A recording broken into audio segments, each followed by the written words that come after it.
Capítulo 1.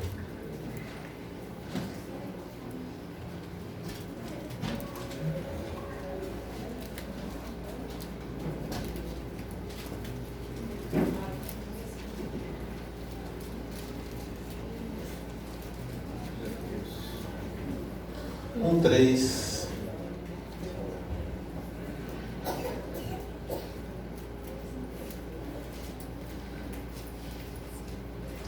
Aqui eu quero, na verdade, pegar alguns personagens que nós vamos tentar falar um pouco sobre eles. Não vamos demorar. 3 diz assim, posso ler, queridos? Este homem subia da sua cidade de ano em ano a adorar e a sacrificar ao Senhor dos Exércitos, em Siló. Estavam ali os 2 filhos de Eli. Eli é um sacerdote, e a Bíblia deixa claro que ele tinha 2 Ofni, não é isso? E Finéias, 2 figuras, né? Como eram sacerdotes do Senhor. Vamos mais um texto, no capítulo 2, na mesma sequência, a partir do versículo 12.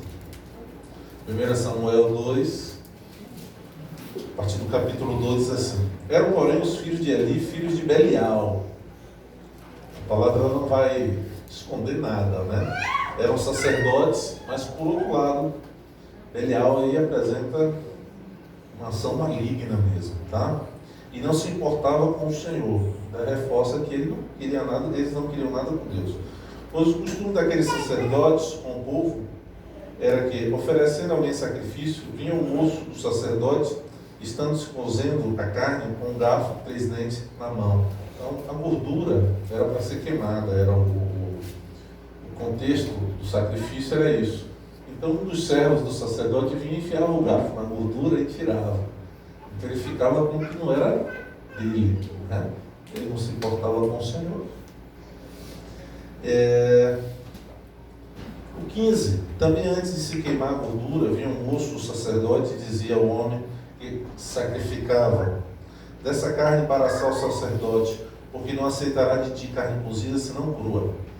16, se o ofertante lhe respondia: queime-se primeiro a gordura, e depois tomarás quanto quiseres. Então ele lhe dizia: não, porém há de matar agora, senão torná-lo-ei à força. Então, ele ainda era alentado, né? Disse assim: olha, isso que você está fazendo está errado.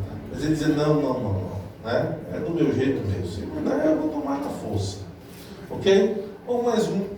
Capítulo 3, que aqui eu pulo a necessidade de contextualizar. Capítulo 3, a partir do 10, diz assim: então veio o Senhor, ali esteve e chamou como das outras vezes: Samuel, Samuel. E esse respondeu: fala, porque o teu servo ouve. Disse o Senhor a Samuel: eis que vou fazer uma coisa em Israel, a qual todos o que ao ouvir lhe tinirão ambos os ouvidos. Os ouvirão, né? Naquele dia suscitarei contra ele tudo quanto tenho falado com respeito à sua casa. Começarei e cumprirei. Então, veja que é uma sentença. Ele era sacerdote, estava na presença de Deus, mas Deus aqui chama Samuel, estava sendo enviado por ele para ser um profeta, e dá uma sentença: ele não vai mais ser sacerdote de Israel, pelo aquilo que ele está fazendo. Feche seus olhos, por favor. Deus, em nome de Jesus, essa é a tua palavra. Tem misericórdia da minha vida nesta noite. Fala conosco para a honra e glória do teu nome. Irmãos, sem dúvida, exercer a paternidade com responsabilidade é uma missão árdua, né? Porque ser pai não é tão difícil, né? É só uma relação. Mas conduzir isso com responsabilidade não é fácil, né? Eu esses dias, não sei se vocês fazem isso, mas outro dia eu estava no sofá e aí eu fico comparando as fases, né? Bebezinho, vai crescendo. Aí Mariana agora já está terminando o 2º grau, né? E a gente pensa assim: nossa, todas essas fases, né? Não é fácil, né? Conduzir com responsabilidade tudo aquilo que cerca a paternidade, da proteção, né? De suprir, não é algo fácil, não é uma missão fácil. E eu quero trazer rapidamente nessa noite um exemplo de um homem, um sacerdote, como hoje é o Dia dos Pais, quero falar um pouquinho sobre isso, né? Um homem de Deus, a Bíblia apresenta Eli, o sacerdote Eli. Mas eu preciso também, Senhor Milton, lembrar a vocês que grandes homens de Deus, homens que tiveram vitórias, homens que foram visitados pelo Senhor, né? Homens que o Senhor usou como instrumento, mas infelizmente dele fracassou como pai. A gente tem alguns exemplos da Bíblia, mas eu não vou a esses exemplos não. Mas eu quero lhe dizer como a Bíblia não mascara as situações, né? Ela mostra, Senhor Milton, homens que tiveram esplendor com o Senhor. Não estou falando de nada secular não. Caminharam com o Senhor, tiveram vitórias com o Senhor, mas fracassaram como pai. A Bíblia dá alguns exemplos desses, né? A gente poderia citar Davi e outros. Ainda, Marcelo, você vai ser pai em breve, em nome de Jesus, se assim vocês quiserem, né? A gente profetiza, mas vocês recebem ou não, não é assim? Não, nem então nós vamos profetizar em breve. Acabou aqui, seu amigo. Acabou aqui, Pensou assim. Nós observamos, Garindo, que não há paternidade perfeita, eu pelo menos desconheço. Não é, irmão? A gente precisa fazer essa observação, não é, irmão Barão? O senhor já é mais experiente, com 12 borregos grandes já. Então a gente observa que não há pai perfeito, como não há o filho perfeito. Não é? Mas há alguns casos que, e esse aqui eu gostaria de observar com os irmãos. Tá? O texto nos lembra que é uma família, ele nos mostra o conteúdo desse texto, Adriano, nos permite afirmar que era uma família que tinha tudo para dar certo. Amém, irmãos? Basta você ler aí, um pai crente, líder religioso, maduro, né? Um homem que conhecia a lei, mas que fracassa em casa. Né? Assim também nós temos em livros, e literaturas, e pesquisas, e palestras, não é isso, cara? De grandes empresários, né? Que se eu pudesse voltar atrás, não é isso? Então, grandes empresários, grandes profissionais liberais, pessoas inteligentes, intelectuais, mas que dentro de casa fracassam. Não é, irmãos? Interessante isso, deve ser observado, porque isso traz uma consequência, não é? Em pessoas, as pessoas que vão estar na sociedade, né? Então são bem-sucedidos da porta de casa para fora. Como tem exemplos assim, né, irmãos? Como tem exemplos? Às vezes a gente não choca essas personalidades da mídia, né? E a mídia pra gente é tudo perfeito, né? Os homens são perfeitos, as mulheres são perfeitas, não tem problema nenhum em casa, o relacionamento. Aí quando estoura a bomba, as pessoas dizem assim, foi fulano, foi ciclano. Então, infelizmente, a Bíblia mostra que com o homem de Deus acontece isso. Mas há também pessoas muito bem-sucedidas, mas que dentro da casa fracassam. E Eli, Thaís, é um exemplo interessante, porque a Bíblia fala de muitos anos do seu sacerdócio. Não era um obreiro meia-boca tipo esse que fala com vocês, não. Era alguém experiente. A Bíblia fala de 40 anos do sacerdócio. Então, um homem que cuidava de pessoas, orientava pessoas. Os sacerdotes naquela época tinham uma área de juiz, né? Porque era teocracia. Então, ele não só julgava as coisas religiosas, ele tinha um poder, digamos, político também.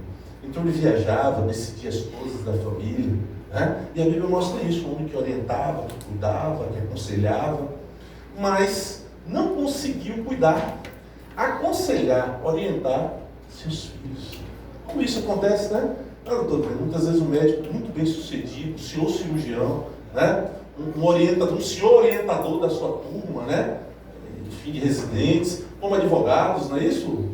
As meninas aí, os meninos são advogados, entra no escritório, passa a experiência e você fica admirado com aquilo. Mas dentro de casa, fracasso. Amém, irmãos? E interessante é que, geralmente, Sr. Milton, eu tenho prazer, vou colocar assim, prazer porque de conversar com muita gente. E quando nós encontramos um pai bem sucedido, o Hernandes Dias Gomes, ele gosta de ele diz assim, bem sucedido dos portões da casa para fora, né? São pessoas que pensam assim, Sr. Milton, se eu pudesse voltar um tempo. Mas aí é muito difícil já, né? Porque agora ele está colhendo as as consequências. Né? Vencem na rua, perdem em casa, né? São admirados na rua. Quantas vezes eu já ouvi aconselhando pessoas mais velhas. Outro dia, recentemente, esse ano, eu estava no carro, uma pessoa de uma certa idade já, colocando para a gente como ele era admirado no seu trabalho. Professor universitário, ele falava da admiração, abriu o celular dele, mostrando quantos elogios ele recebia das suas palestras, mas um problemão em casa. Então, admirado da porta de casa para fora. Amém? O capítulo 4, versículo 18, não precisa abrir não, de 1 Samuel, vai dizer isso, que Samuel julgou durante, que é Eli, né? Julgou durante 40 anos a Israel. Uma posição importante. E eu quero a atenção de vocês nesse detalhe. Era Deus que tinha chamado Débora a ele e tinha ungido a ele. Amém? E não pense assim, não. Deus estava. Era um homem de Deus. Era um homem comprometido com Deus. Mas que falhou em casa. Né? Aliás, nós temos alguns problemas desses na igreja. Isso é breve esse exemplo de igreja. Mas tem tantas pessoas bem-sucedidas na igreja, né? Missionários, profetas, homens usados, não é isso? Mas que você vai olhar em casa, é uma casa desarrumada. Amém, irmãos? Esses dias há um tempinho, com misericórdia, né, Daniel? Amém, assim seja só para o entendimento, né? Mas cabe a misericórdia. Eu estava na reunião de pastores e um pastor muito conhecido aqui, um bispo muito conhecido, e ele falou algumas coisas, eu não pude deixar de ouvir, né? Realmente a Bíblia diz que não se deve falar do ungido do Senhor, né? Então eu travei os dentes para não pecar, né? Não é o meu caso, vou sair dessa conversa. Mas ele falou algumas coisas na reunião, e tinha uns irmãozinhos abençoados na minha frente, ele só esqueceu da casa dele, né? Porque a casa está toda desarrumada, é divórcio, é rebeldia, é todo mundo atrás de dinheiro, é escândalo, né? Aí eu falei, vou para outra fila para eu não pecar, não é isso? Vou sair desse problema. Mas então, dentro do cenário chamado igreja, cheio disso, senhor Milton, não é? Pessoas que estão supostamente vencendo. Quantos filhos de pastores, né? A gente toma um susto. Enfim, vou trazer para cá para eu não ir muito por essa questão de igreja. Vamos aqui no capítulo 2, versículo 11. Então ele tinha a missão, eu gostaria de ler, quando vocês abrem eu estou falando. Ele tinha a missão de ensinar a lei. Imagine, Marcelo, coisa que você ensina diariamente, você prepara obreiros, você prepara sacerdotes, mas você não conseguia fazer isso na sua casa. Os seus filhos foram criados dentro da igreja, cara, dentro do sagrado. Amém, queridos? Às vezes nós pensamos assim, estou fazendo a minha parte, né, irmã Netinha? Excelente colégio. Olha o inglês do meu filho, nossa, é aquele. O futebol é o melhor clube que tem.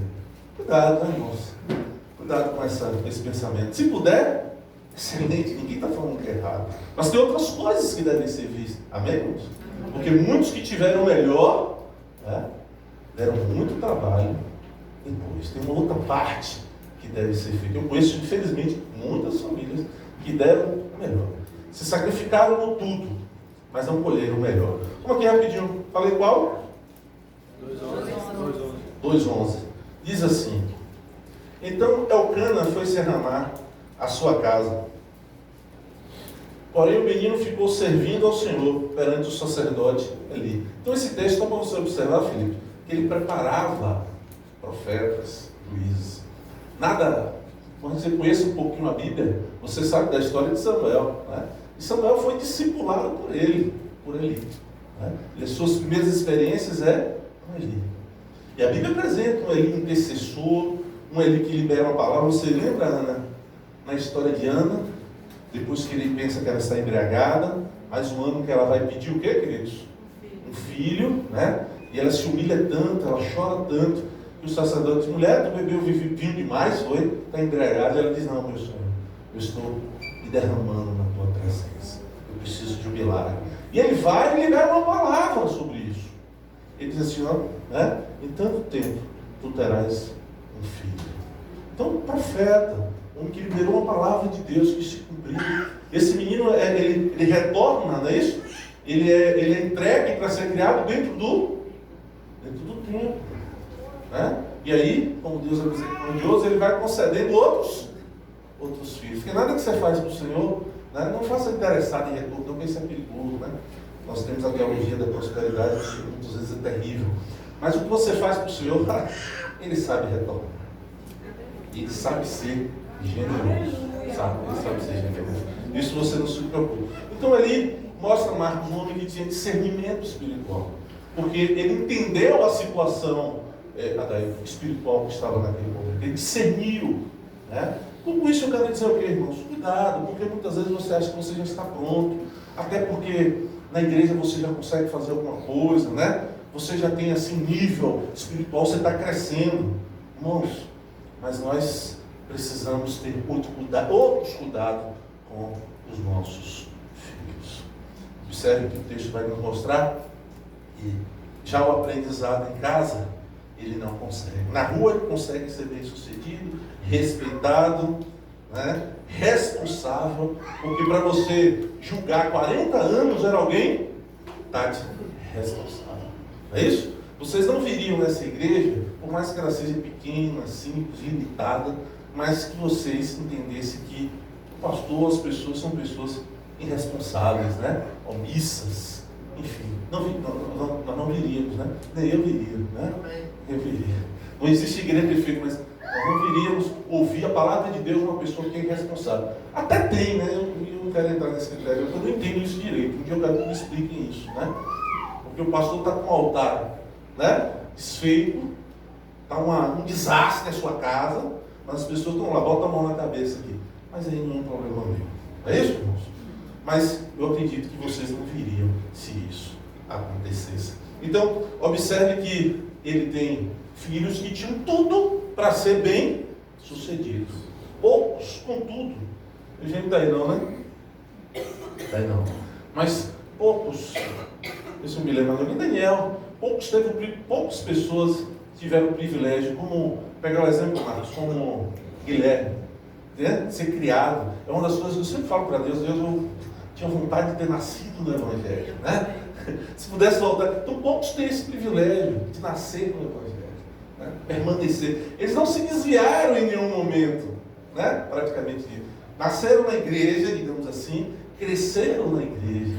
Então tiveram esse privilégio de tudo dar certo. Amém, queridos? Tinha tudo para dar certo.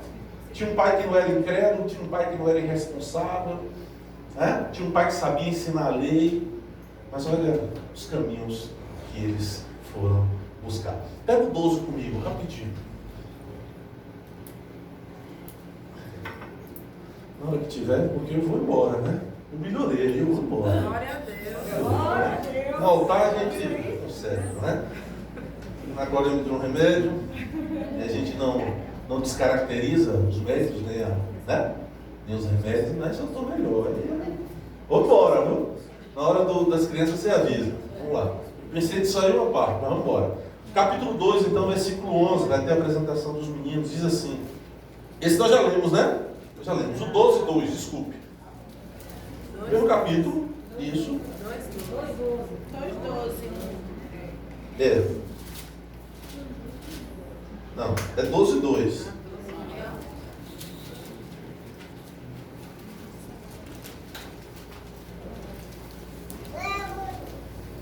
É que eu estou errado? Deixa eu ver qual é o 12, 2. 2:12, não é isso? Ele diz assim: que não importavam com o Senhor, não é isso? Belial, aí a tradução é filhos de demônios, não é isso? Então eram crianças rebeldes que não se importavam com Deus, muito menos com o povo. Você for um pouco mais aí, Marcelo, abaixo, o 2:22 vai mostrar que ele tinha, né? Os adolescentes já saíram, né? O Gabriel já estuda isso. Vai mostrar, Márcia, que ele tinha relação com as mulheres no templo, próximo ao templo. Então ele era um adulto, né? Eu sei que passou na cabeça de vocês, pastor, conhece tanto pastor adúltero hoje. Pois é, esses dois sacerdotes eram assim. Eles eram casados, mas eles tinham relações com mulheres. Eles aconselhavam dentro do templo, profanavam o templo. Pega o 4, por favor. capítulo 4, versículo 18. Vou ver se eu estou certo.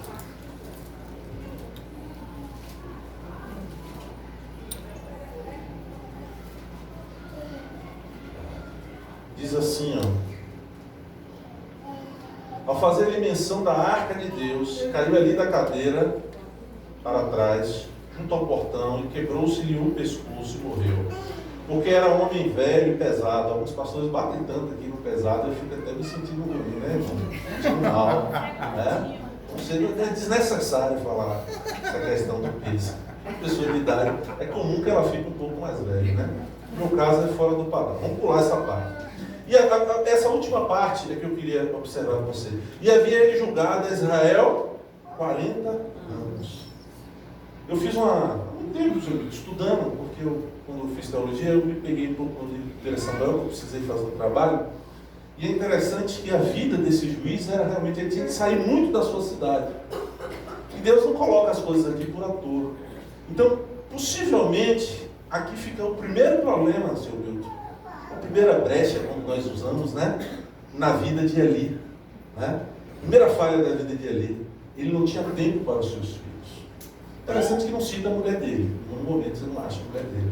Mas me parece que esse texto me permite afirmar que a primeira falha que a gente consegue ver esse sacerdote tão bem sucedido, né, fora, é que ele não tinha tempo para os seus filhos. Um juiz desse, Márcia, viajava por semanas. Porque naquela época não tinha avião, né, irmãos? Era no jeguinho, a mula, alguma coisa assim. Então não se... camelo. Então, 100 quilômetros era uma coisa absurda, né? E ele tinha de cobrir todo Israel. Então a primeira coisa que a Bíblia apresenta aqui, ele não tinha tempo para os seus filhos. Estava preparando pessoas, estava aconselhando pessoas, estava cuidando de pessoas, bem sucedido. Mas ele não tinha tempo para os seus filhos. Amém, irmãos?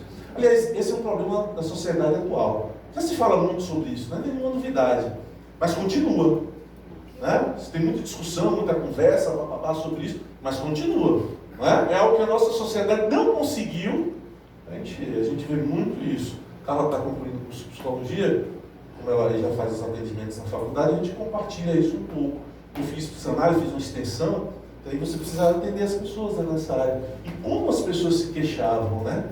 Como as pessoas se queixavam disso, do reflexo, né? Carla brinca, essa parte você corta depois no dele, você está gravando.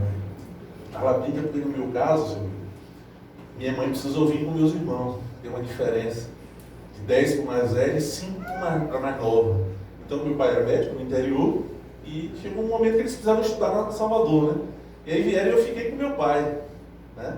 Então eu era assim, criado meio que tinha uma senhora lá em casa, né? Mas eu sentia muita falta de minha mãe, né?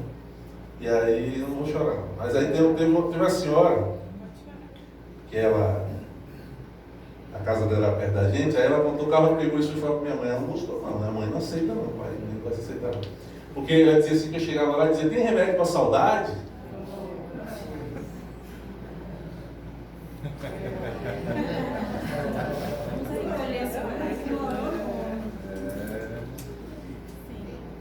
Me lembrei mais.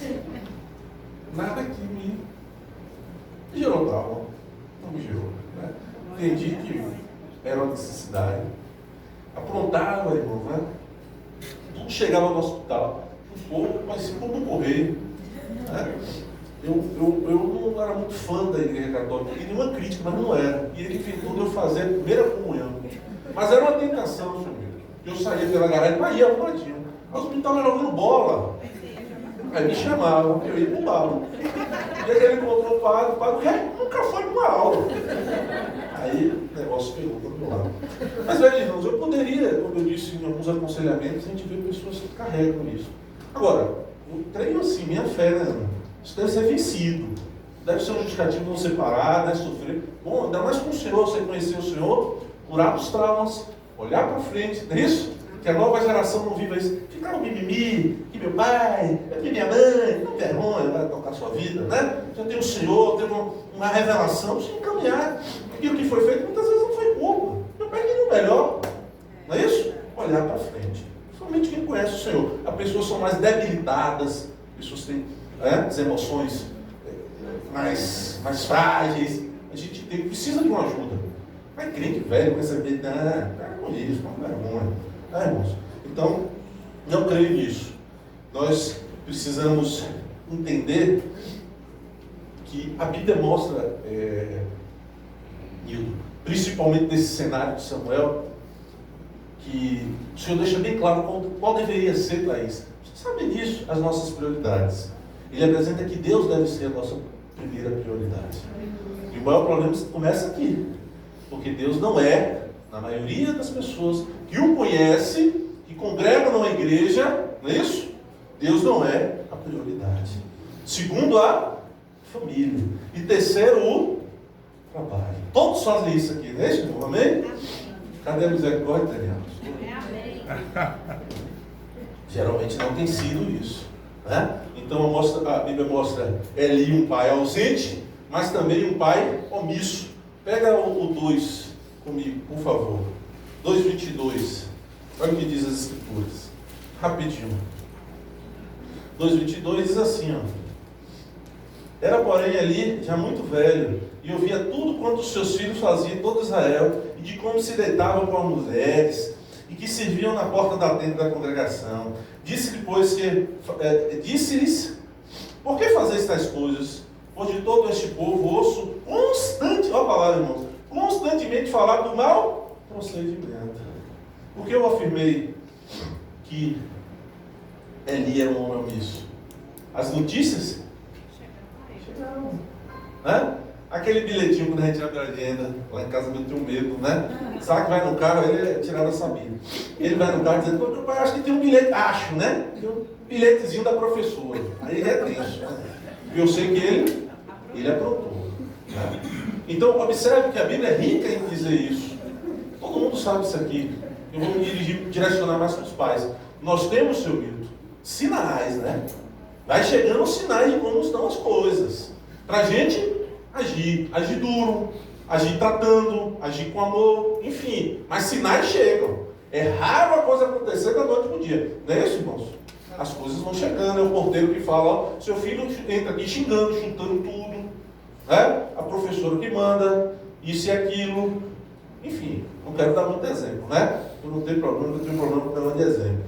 Mas os avisos chegaram para ali.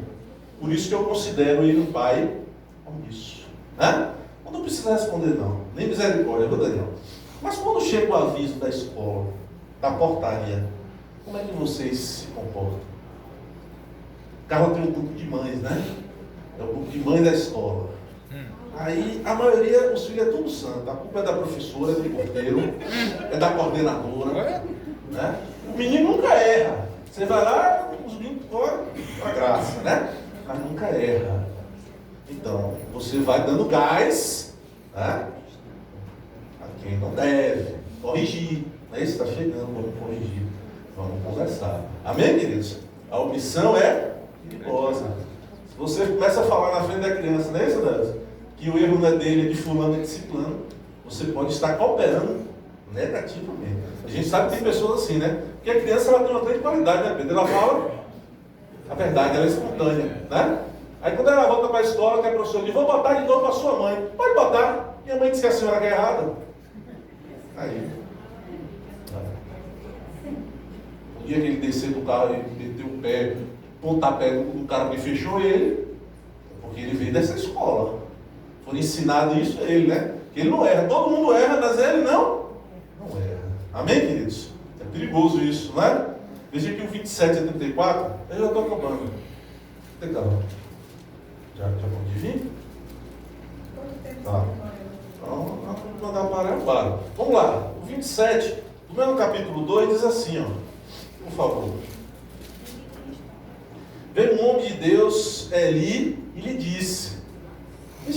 Veja, Deise, como é rica a palavra, né? Eu sou amante da palavra, eu amo muito a palavra do Senhor, eu gosto de todos os dons, mas a palavra, ele vai dizer aqui, Daniela, que o Senhor, para reforçar, mandou sobre ele o quê? Revelação. Então quem é muito crente aí, né? Deus tem que falar comigo. Deus falou para ele. Veio um profeta a ele para dizer, olha, como estão os seus filhos. Veio muito aviso. Porque tem homens que dizem assim, não sei, porque eu não vou na igreja, já ouvi isso, né? Eu não vou na igreja de crente, também não é mente crente, né? Eu não vou na igreja de crente porque é um Deus que castiga, é um Deus que pesa, é um Deus carrasco. Não é, irmãos. Você está vendo o amor de Deus aqui, né? De várias formas Deus falando, mandou até um profeta nele, avisando como estava a situação. Olha, daqui do púlpito, com alguns irmãos, eu vejo muitas vezes pessoas sendo diversas e de várias formas avisadas sobre uma situação. Aí quando acontece, carinho, alguns dizem assim, por que aconteceu isso com fulano? Porque fulano não vigiou, não consertou o altar. Mas Deus vinha falando há muito tempo sobre isso. Vinha avisando, olha como você está, olha como está esse aqui. Amém, queridos? Amém. Um pai de amor, um pai bondoso, um pai zeloso, mas justo. Só para a gente concluir, assim diz o Senhor, não me manifestarei, na verdade, a casa de teu pai, estando os israelitas ainda no Egito, na casa de Faraó. Eu escolhi dentre todas as tribos de Israel. Aí ele vai dizer, eu não vou ler porque já pesou um pouquinho, mas ele vai dizer o seguinte, que Deus tinha escolhido ele para ser sacerdote, não é isso? Mas os seus filhos não iam dar continuidade. Amém, queridos? Aí veio o preço a ser pago. Amém, queridos? Amém? Então, eu creio que isso é importante para as nossas vidas. Um ponto aqui do 2:29. Nós chegamos ali ao 29. Diz assim, ponto 29. Porque pisais aos pés dos meus sacrifícios e as minhas ofertas e manjares, que ordenei que me fizesses na minha morada. E tu, porque honras a teus filhos mais do que a mim, para que tu e eles vos engordes das melhores de todas as ofertas do meu novo Israel. Aqui, irmãos, algo forte, né? Porque a gente enxerga muito isso no dia a dia das famílias. A Bíblia vai chegar ao ponto de dizer, Felipe, que Eli se tornou conivente com seus filhos. E não tem famílias que ficam assim, irmãos? Né? Ela começa a ficar conivente, ao invés de consertar, de orientar. A Bíblia vai estar dizendo aqui que aquela gordurinha, Eli também começou a comer. Então ele meio que participou, Rose, do erro. Né? E tem crianças que são a cópia do que aprendem. Não é? Nós falamos uma coisa, mas praticamos outras. E aí, você acha que vai ser o quê? Vai ser o que você pratica. Né? Aqui uma vez, não está mais aqui a pessoa, não por isso, né? Mas uma vez veio uma professora falar comigo com um carro. O menino tinha uma prática de uma certa situação aí na salinha, incomodava. E a gente foi com calma tentar conversar com ele, né? Uma criança. Aí ele disse, não, meu pai fazia isso em casa. Não, na verdade eu estou palpiando. Então era uma situação assim, ele era conivente com a situação. Um outro fato, já estou concluindo, mas que a gente vê, e esse muito mais atual até, é o que o próprio Hernanes, ele vai colocar, se não são palavras minhas, ele diz assim, tem pastor que diz que existe hoje a ditadura dos filhos. E o que é isso? Isso é muito verdadeiro, muito forte hoje em dia. São crianças que mandam em casa. Não é isso? E esse tipo de criança, ela tem diversos problemas na convivência com outros. Você pode observar. Se ela está em casa, né? Ou seja, eu quero um chocolate, aí o Eugênio sai de madrugada para comprar um chocolate. Bom, as suas relações vão ser dessa forma. Quando ele quiser disser a pró que não é a hora dele, não tem pró que segura. Ele vai chutar a cadeira, ele vai fazer uma escarcela. Amém? Isso é muito atual. Só que o controle, cara, me parece que deve ser dado em casa. Né? Essas birras tem que ter controle em casa. Ali vem os reflexos. Né? A gente fica tenso. Eu sei que eu tenho um filho. Então não precisa nem falar quem é Isaac, né? Não é quietinho. Então, não estou apontando para ninguém. Mas a gente muitas vezes fica tenso com a birra. Só que aquilo ali, cara, já é a consequência. Aí a gente quer acabar ali para não. Só que aí a gente já está colhendo a consequência. Tá vendo, irmãos? Então, não pode. E aí, eu quero orar com vocês, para que a gente possa. Vou pedir que vocês fiquem sentados um pouco, e as crianças vão fazer uma apresentação. Tá? a última parte aqui do livro de Samuel, eu não vou o texto, mas tem um ponto aqui. Deixa eu ler com vocês isso. Pega o capítulo 13, por favor, rapidinho.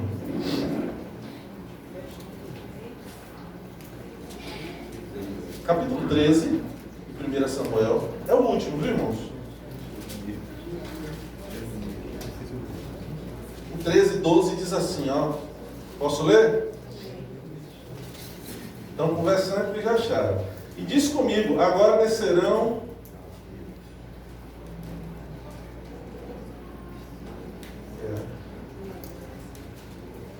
Isso é isso mesmo. Não é isso.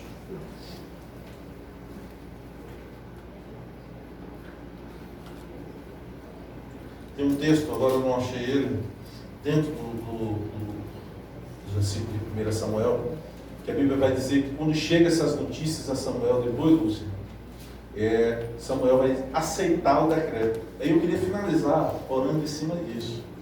Porque me parece, que seria a pior conduta que um pai ou mãe, né, pode tomar. É quando chega você está vendo que a coisa está errada, né, e você absorve aquilo ali. Quando a notícia chegou até Samuel, chegou até ali, ele disse assim, tudo bem, vai ser isso mesmo. Ele aceitou o decreto de perda, o decreto de fracasso. Amém? Não estou entendendo? Me parece que... Pastor, é o 3,18. Ah, o 3,18? Muito obrigado. Leia então, por favor. Diante disso, Samuel contou-lhe tudo o que ouvira, sem lhe poupar de nenhum detalhe. Então ele exclamou, ele é Yahvé, o Senhor, que ele faça o que bem parecer aos seus olhos. Só fechando aqui. Samuel agora já é chamado para Deus para ser juiz.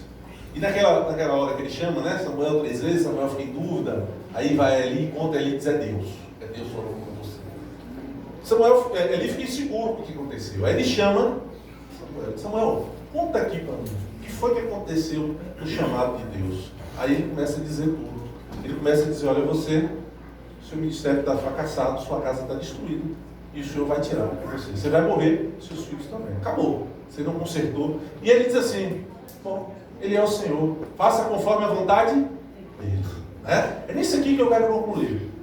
Me parece que é um grande erro também aqui. Porque se chega alguma coisa na nossa casa, Márcia, uma sentença, uma notícia sobre os meus filhos, eu não posso dizer isso. Meu caminho é ir para o joelho. Não é isso? Meu caminho é buscar do Senhor uma mudança, uma restauração. Amém, irmãos? Amém. A gente vem aqui para quê? Para ouvir uma palestra? Não. A gente vem cultuar um Deus vivo, poderoso, que é perito em mudar e transformar situações. Aleluia! Então chegou alguma coisa de enfermidade. Ana vai dar o testemunho dela aí, né, Ana? Vai concluir o testemunho mais para frente. E nós temos alguns aqui. Então pessoas que não aceitam por quê? Porque conhecem o poder do Senhor Deus. Ah, o meu filho está dentro, é a vontade de Deus. Não. Nós vamos invocar o Senhor para que Ele mude essa situação. Você vê um Elias, ali passivo, ele aceitando as coisas. Não. Seu filho está assim, meu filho está assim, vamos orar. Né? Vamos buscar do Senhor mudar isso. Vocês sabem que o Senhor, Ele muda. Né? Tem um ditado no mundo que diz que pau que nasce torto, mas o Senhor é direito. É isso? Aleluia. Ah, isso é um torto, não aceite. Não, meu filho não é isso não. Vai mudar em nome de Jesus. A situação vai mudar. Ele é do Senhor, Ele vai estar. Aleluia. Amém, queridos? Amém? Em nome de Jesus. Pode trazer.